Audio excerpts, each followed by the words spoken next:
요한복음 5장 1절부터 18절 말씀 보겠습니다.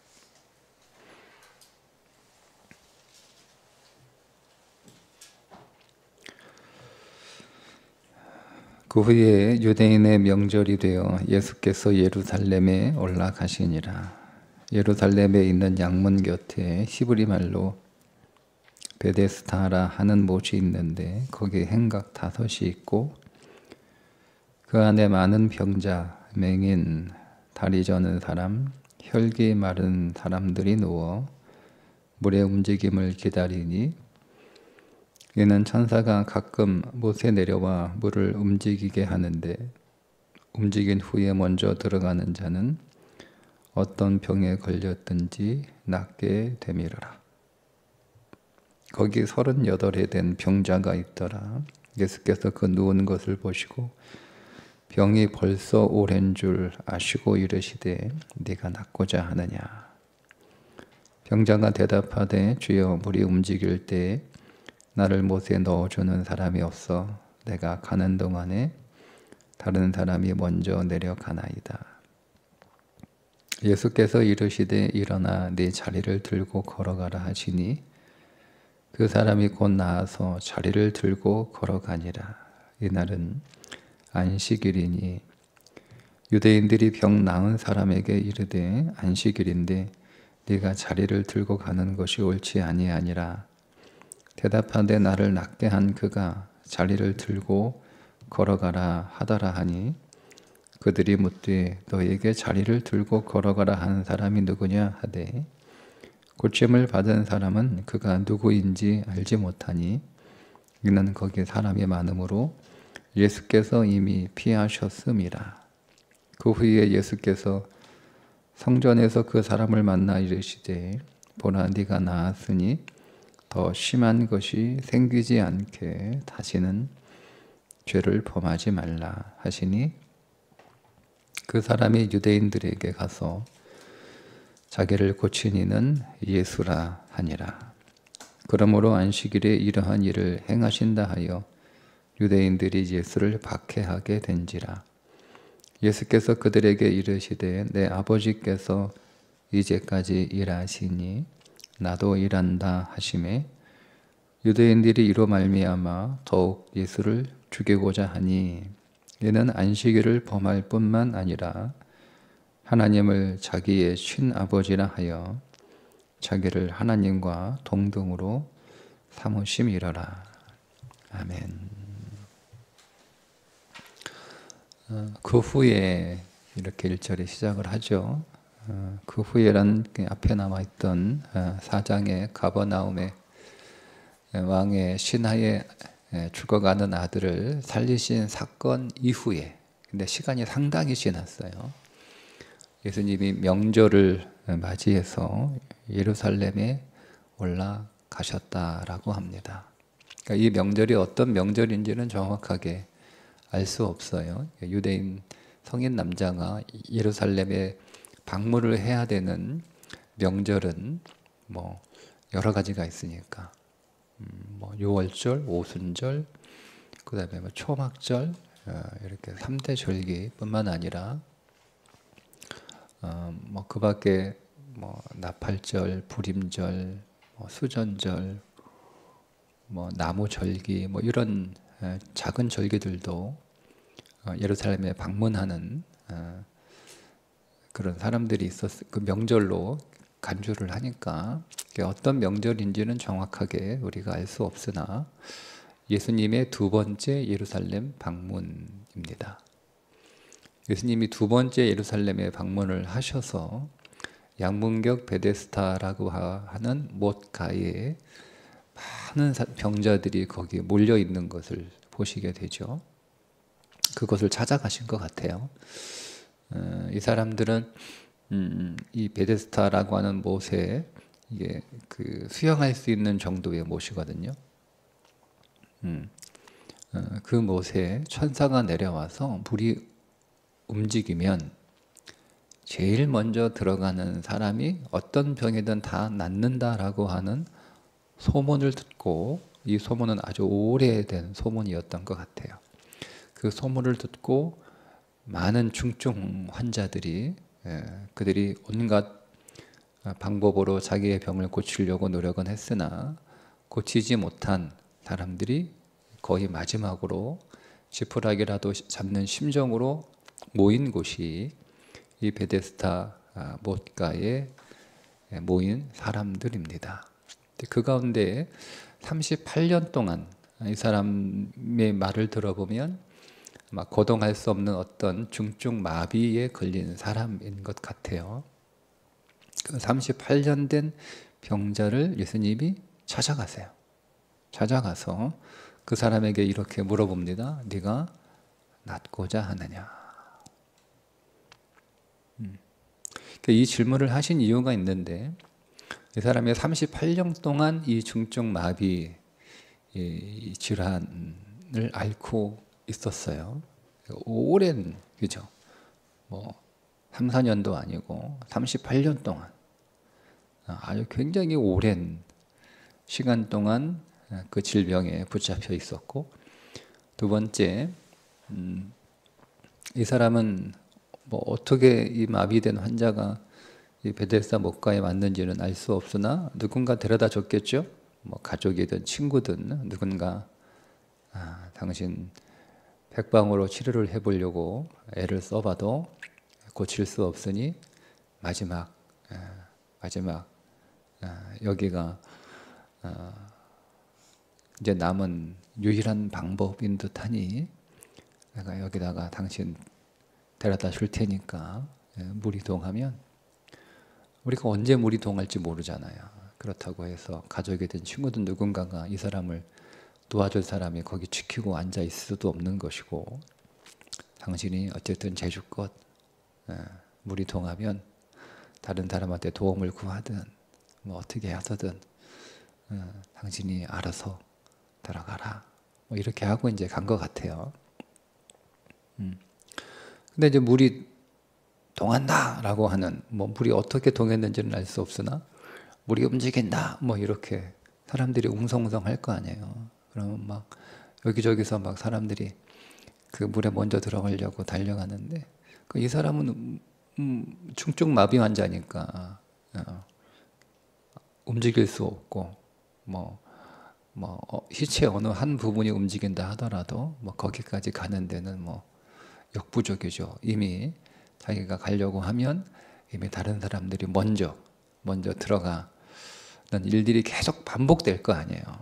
계속. 그러니까 이 사람은 계속 실패하는 거예요. 자기의 능력이 거기에 닿지 못하는 거죠. 항상. 그렇다고 해서 그 능력을 개발해서 자기가 더 나아질 수 있는, 더 빨리 들어갈 수 있는 상황이나 형편도 아니고, 그럼 자기 안에서 어떤 능력도 기대할 수 없는 상황이고, 세 번째는 그럼 누군가 사람들이 좀 나를 도와줘야 되는데 거기는 누군가를 도와줄 수 있는 그런 곳이 아니잖아요.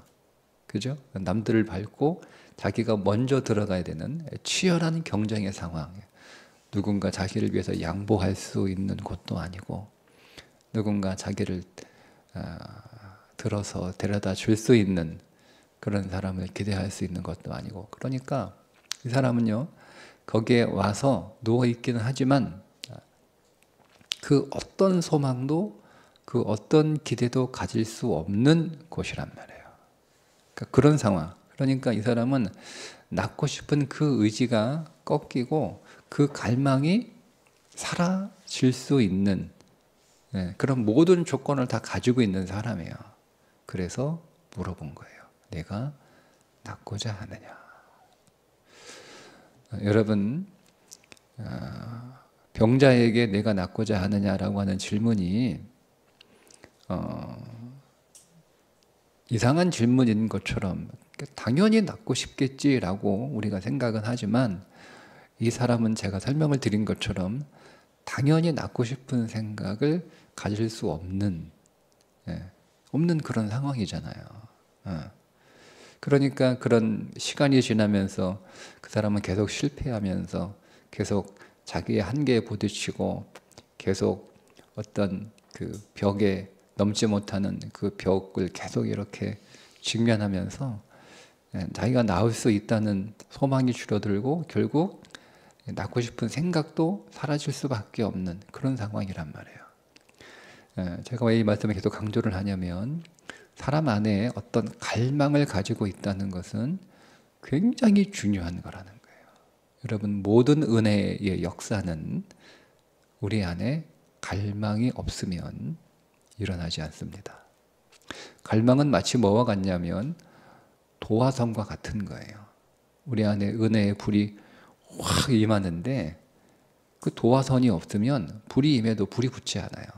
그러니까 은혜가 우리 안에 확 강력하게 임하는데 그 갈망이라고 하는 심지가 없으면 그 은혜가 우리 안에서 일어날 수 없는 거예요. 은혜가 부어졌는데 은혜가 일어나지 않아요. 여러분, 똑같은 공간 안에서 똑같이 하나님의 은혜가 임재함에도 불구하고 모든 사람이 그 은혜를 받지 못합니다. 이유가 뭘까요? 여러 가지 이유가 있겠지만 그 가운데 중요한 이유는 모든 사람이 다 똑같은 갈망의 심지를 가지고 있지 않기 때문에 그렇습니다. 어떤 사람은 간절히 갈망하고 있는 사람이 있는 반면 어떤 사람은 그런 갈망이 전혀 없는 사람도 있어요. 그러니까 여러분, 그런 갈망이 전혀 없는 사람에게 은혜가 임할 때 그 사람은 그 은혜가 그 사람에게 불붙을 만한 갈망의 심지가 없으니까 붙지 않는 거예요. 그러니까 우리 안에 여러분 어떤 형식으로든 그 심지가 크든 작든 굵든 가늘든 상관없이 갈망을 가지고 있는 것이 굉장히 중요합니다. 내가 은혜 받고 싶다. 내가 하나님 만나고 싶다. 내가 복을 받고 싶다. 여러분, 내가 잘 살고 싶다. 내가 성장하고 싶다. 내가 성숙하고 싶다. 내가 더 좋아지고 싶다. 내가 더 나아져야겠다. 내가 변해야겠다. 내가 달라져야겠다.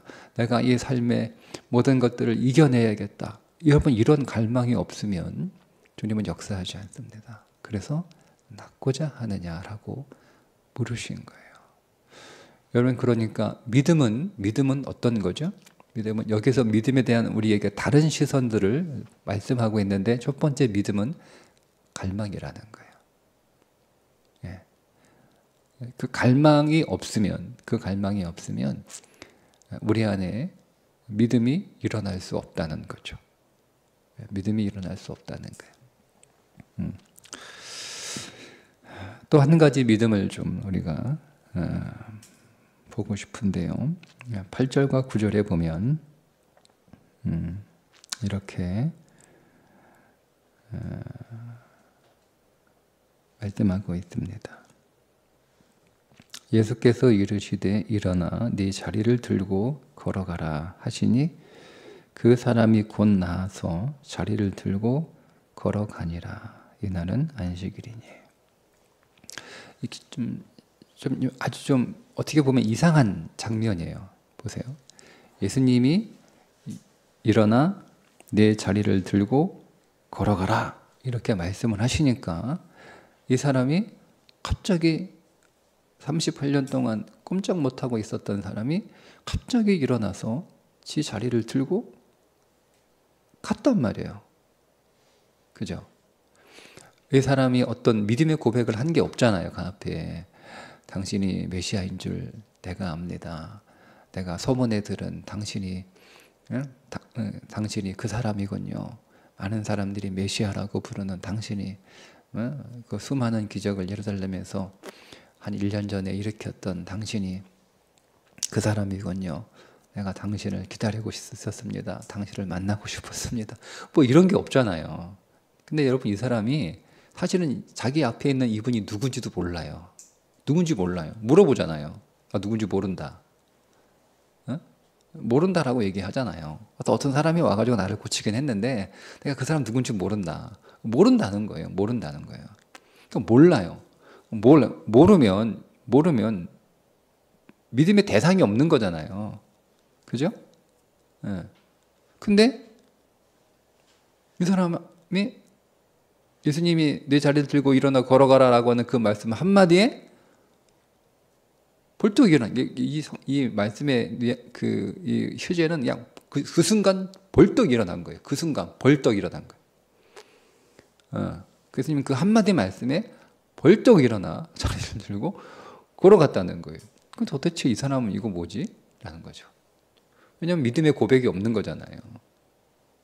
믿음의 고백도 없고 자기가 앞에 있는 그렇게 말하는 사람이 누군지도 모르고, 여러분 같으면 여러분 그렇게 하겠습니까? 생각해 보세요. 네? 저 같으면 누가 그렇게 말하면 뻔히 쳐다볼 거예요. 저 사람이 정신이 있나 없나 지금. 아니 내가 당신이 말한 대로 벌떡 일어나 걸어가 자리 들고 갈 수 있으면 내가 여기 이렇게 누워 있었냐? 뭐 이렇게 할 거 아니에요. 근데 설명은 이렇게밖에 할 수 없어요. 뭔가 이 사람이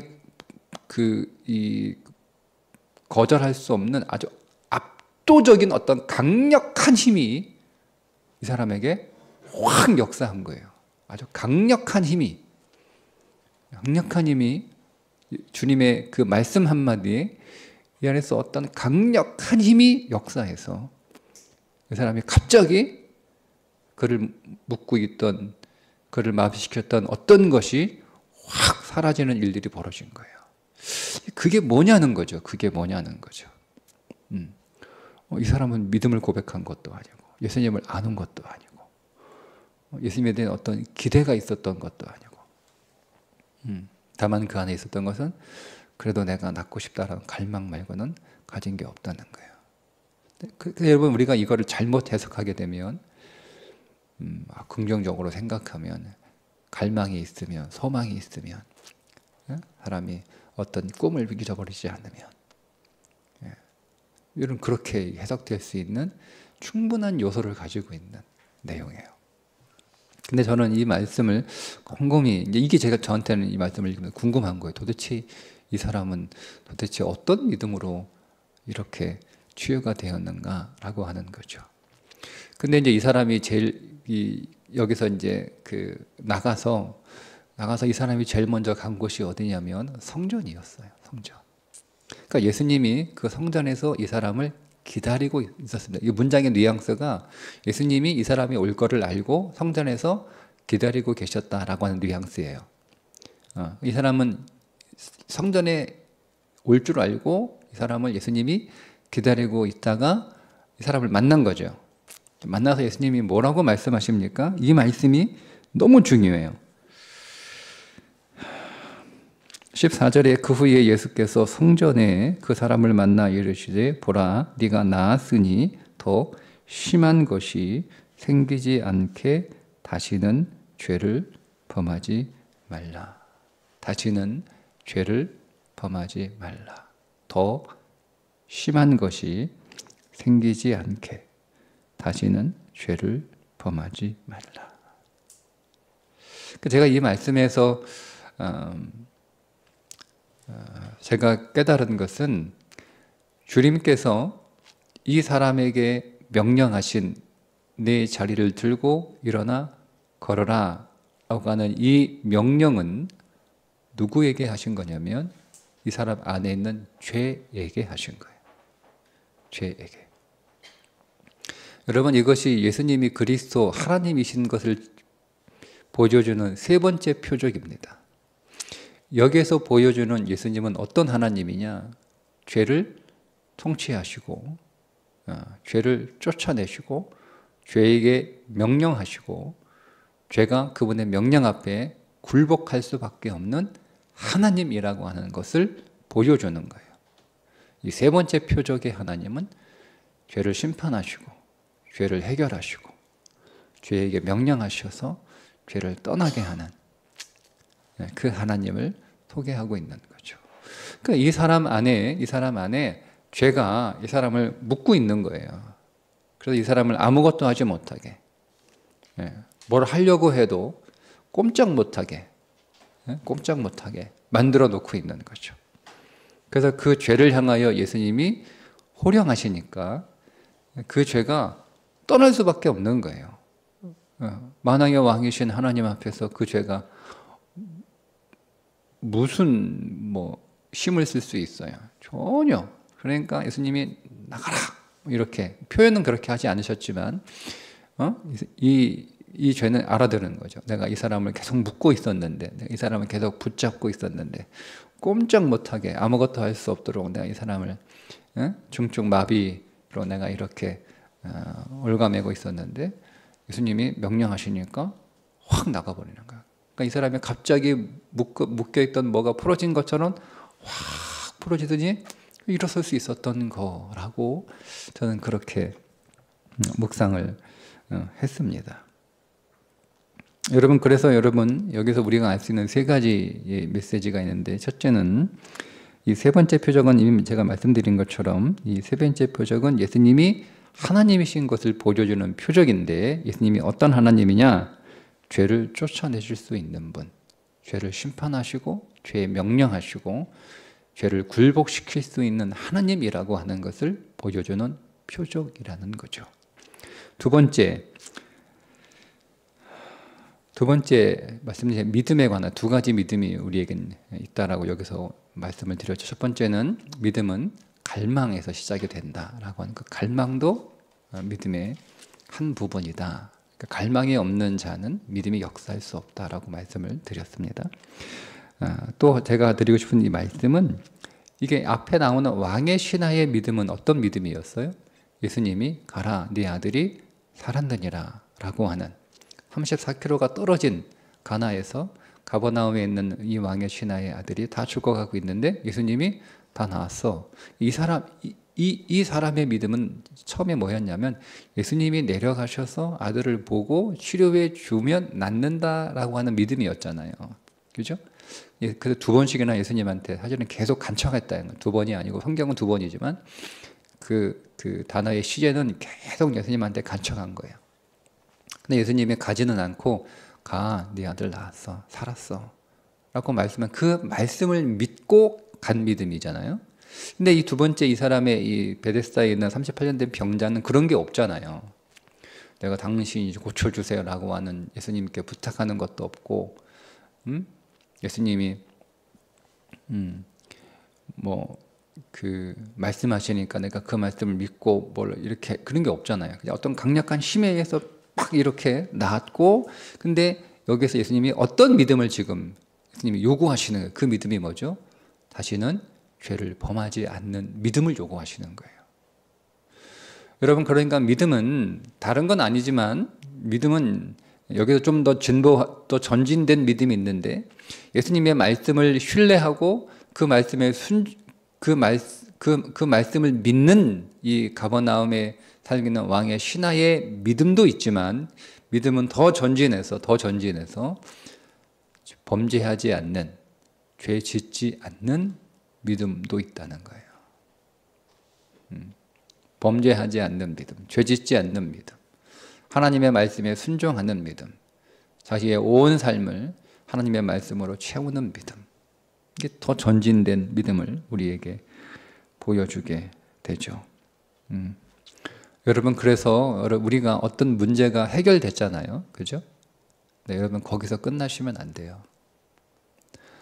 우리의 기도가 내 문제가 해결되는 것으로 여러분 중단되면 안 돼요. 그런데 적지 않은 그리스도인들이 그 문제가 해결되면 더 이상 기도하지 않습니다. 많은 사람들이 그렇습니다. 그러니까 믿음이 전진하지 않는 거예요. 그럼 또 언제 기도합니까? 또 문제가 터지면 그때 또 기도하죠. 그리고 기도해서 그 문제가 해결돼요. 그리고 또 이제 문제가 해결되면 기도도 끝나요.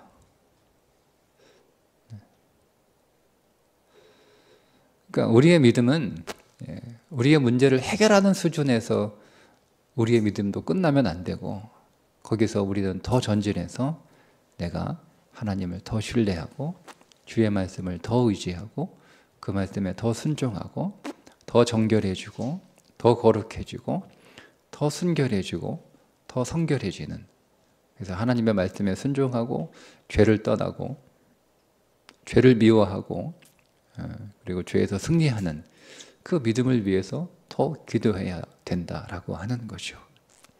그렇지 않으면 오늘 말씀처럼 더 심해집니다. 문제가 해결됐어요. 그런데 기도하지 않고 믿음으로 더 전진하지 않아요. 그 다음 문제는 더 심해집니다. 주님께서 그렇게 말씀하셨으니까 그렇게 될 거 아니에요. 그죠? 네. 그러니 여러분 문제 해결을 위한 기도로 끝내지 마시고 그 문제는 여러분들 하여금 거룩하게 하고 정결하게 하고 하나님의 백성이요 하나님의 자녀로 살아가도록 방해하는 요소잖아요. 잘 보세요, 여러분. 그 문제는 여러분들을 힘들게 하고 그 문제는 여러분들을 고통스럽게 하고 그 문제는 여러분들을 괴롭히는 게 아니라 그러니까 여러분의 육신이나 여러분의 혼을 괴롭히는 그 여러분을 고통스럽게 하는 여러분을 불행하게 하는 그 문제가 아니라 사실은 그 문제의 본질은 뭐냐면 여러분들로 하여금 더 그리스도 안으로 들어가지 못하게 하고 더 그리스도로 충만하지 못하게 하고 더 그리스도를 만나지 못하게 하는 게 그 문제의 본질이에요. 근데 우리는 그 문제를 어떻게 바라보고 있는 거죠? 그 문제를 어떻게 바라봐요? 나를 괴롭히는 것으로만 보는 거예요. 이 문제가 왜 나를 이렇게 괴롭히나, 나를 왜 이렇게 고통스럽게 하나, 나를 왜 이렇게 불행하게 만드나, 자꾸 그런 시설에만 가 있는 거예요. 그러니까 괴로우니까 신음하는 거예요. 기도가 신음의 수준에 있는 거죠. 그 사람의 기도는 신음의 수준이에요. 그러니까 막 아프다고 막 신음하는 거죠. 힘들다고 막 신음하는 거예요. 그러니까 그거를 아버지가 듣고 우리 아버지는 하나님이 듣고 막 내가 괴롭다고 힘들다고 막 비명 지르고 힘들다고 막 울고 막 이렇게 하니까 하니까 예수님이 고쳐주세요. 네가 그렇게 힘들구나, 네가 이렇게 괴롭구나, 고쳐주세요. 그러니까 우리의 문제가 고통이 불행이 끝나면 신음도 사라지죠. 기도도 사라지는 거예요. 예. 그럼 계속 반복되면서 여러분이 더 크고 더 깊은 문제 안으로 들어가지 않도록 여러분의 문제는 나를 더 하나님께로 가까이 가지 못하게 하는 것이 여러분이 겪고 있는 모든 문제의 본질입니다. 본질입니다. 자, 그게 제가 드린 세 번째 말씀이에요. 자, 이 사람이 제일 먼저 찾았던 곳이 뭐라고 말씀을 드렸죠? 성전입니다. 성전. 여러분, 그러니까 이 사람이 제일 먼저 성전을 찾았다라고 하는 것은, 자, 첫째, 이 사람의 그 병든 삶의 가장 치명적인 문제는 성전에 나가지 못하게 하는 거죠. 그게 가장 치명적인 문제였다고 하는 거예요. 두 번째, 이 사람이 그 병을 앓고 있으면서 내가 이 병이 나으면 가장 먼저 하고 싶은 일이 뭐라는 거예요? 성전에 가는 거였습니다. 네.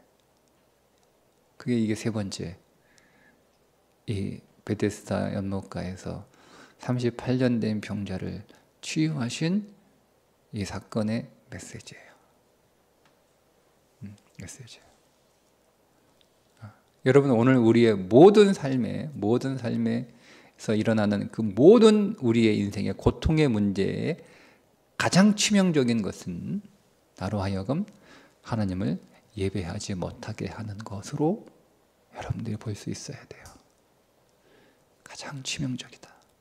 내가 이것 때문에 고통스럽고 내가 이것 때문에 힘들고 내가 비명을 지를 수밖에 없을 만큼 그렇게 불행한 삶을 살아가고 있는 것이 여러분이 겪고 있는 문제와 어려움과 아픔의 치명적인 것이 아니에요.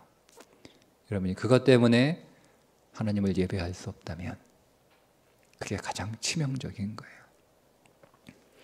그러면 여러분이 겪고 있는 그 모든 아픔의 모든 문제에 내가 이 문제가 해결되면 내가 제일 하고 싶은 게 뭐냐? 내가 이 질병이 나오면 내가 제일 먼저 내가 온 세계를 여행하고 싶다. 응? 여러분 이런 거 꿈꾸지 마세요. 응? 다 헛된 거예요. 내가 이 병이 잘 나으면 내가 더 하나님을 예배하고 내가 더 주께로 가까이 나아가고 내가 더 주님을 알고 더 주님을 만나는 일 그거 제일 하고 싶다. 여러분 이것이 여러분의 소원이 되셔야 됩니다. 왜 제가 여러분 이 말씀을 드리냐면 여러분 인생 안에서 질병은 뭐가 질병이에요? 그러면 예배하지 못하게 만드는 것이 여러분의 인생의 문제입니다. 그럼 여러분 돈이 없는 것만 여러분의 인생의 문제가 아니죠? 여러분이 어떤 심각한 질병에 걸린 것만 그게 문제가 아니죠? 여러분 돈이 많은 것도 문제가 될 수 있다는 거예요. 내가 돈이 많아서 하나님 예배하지 않고 하나님 찾지 않아요? 그래서 여러분 심각한 질병에 걸린 거예요. 돈이 많아서 내가 고통스럽지 않고 배고프지 않고 가난하지 않고 내가 두렵지 않고 언제든지 내가 여유가 있고 자신감이 있고 그래요. 내가 돈이 많아가지고 신음은 하지 않는데 너무 즐거워가지고 비명을 질러요. 근데 여러분의 부유함이 하나님을 찾게 하지 않는다면 그게 불행입니다. 여러분이 몸에 너무 아파요. 그 질병이 여러분을 괴롭히고 여러분을 힘들게 하고 여러분들을 막 끙끙거리면서 매일 아침 신음하게 하고, 근데 그것 때문에 내가 하나님을 찾고 내가 하나님께로 가까이 나아가고 내가 그분과 교제하고 있다면 그 질병은 문제가 아닙니다. 내가 몸이 너무 건강해가지고 온 천지사방 놀러 다니고 그거 가지고 죄 짓는데 열심히 쓰고 있으면 그 건강이 질병이에요. 건강이 병이에요. 건강이 병. 네. 그러면 여러분 오늘 우리의 인생 안에서 우리의 모든 삶을 우리 인생 안에 주어진 모든 것들을, 그것이 어떤 것이든, 그것이 힘든 것이든, 그것이 가벼운 것이든, 그것이 어려운 것이든, 쉬운 것이든, 그것이 아픈 것이든, 즐거운 것이든, 그 모든 것들이 다 하나님을 예배하고 하나님께로 가까이 나은 것으로 삼을 수 있으면 그것이 오늘 우리의 인생 안에 일어나는 놀라운 복이죠. 그죠? 근데 그거를 우리가 하는 게 아니라 주님이 해주시는 거예요. 그래서 오늘 우리는 주님께 나아갈 수밖에 없는 거죠. 하나님, 제가 제게 주어진 삶의 이 모든 것들을 가지고 하나님을 예배하는 자가 되게 해 주옵소서. 이것이 로마서 12장 1절 너희 몸을 하나님이 기뻐하시는 거룩한 산 제물로 드리라. 이것이 너희가 드릴 영적 예배니라. 여러분 다 제물로 드리는 거예요. 여러분의 질병도 제물로 드리세요. 하나님을 예배하는 제물로. 여러분의 건강도 하나님을 예배하는 제물로 드릴 수 있어야 됩니다. 여러분의 부유함도 하나님을 예배하는 제물로 드릴 수 있어야 됩니다. 여러분의 가난함도 하나님을 예배하는 제물로 드릴 수 있습니다. 그가 살아있는 예배자입니다. 내 모든 삶을 하나님 앞에 예배로 드리는 영적 예배자입니다. 오늘도 이 하루의 삶이 하나님 앞에 예배로 드려지는 제물 될 수 있도록 여러분도 하나님과 가까워지는 하루가 되시기를 주님의 이름으로 축복합니다. 기도합니다. 하나님, 오늘 우리의 모든 삶이 하나님을 예배할 수 없으면 그것은 우리에게 불행이고 저주인 것을 보게 하여 주옵소서. 우리가 우리 인생의 어떤 문제 때문에 하나님을 더 예배할 수 있다면 그것이 오늘 우리에게 복이고 행복인 것을 보게 하여 주옵소서. 오늘 우리의 모든 삶을 하나님 앞에 온전히 제물로 드릴 수 있는 믿음으로 더 나아가게 하여 주셔서 나의 이 하루의 삶이 하나님 앞에 드려지는 거룩한 영적 예배 되게 해주시고 오늘 우리는 하나님 앞에서 신령한 예배자로 살게 하여 주옵소서. 예수님의 이름으로 기도합니다. 아멘.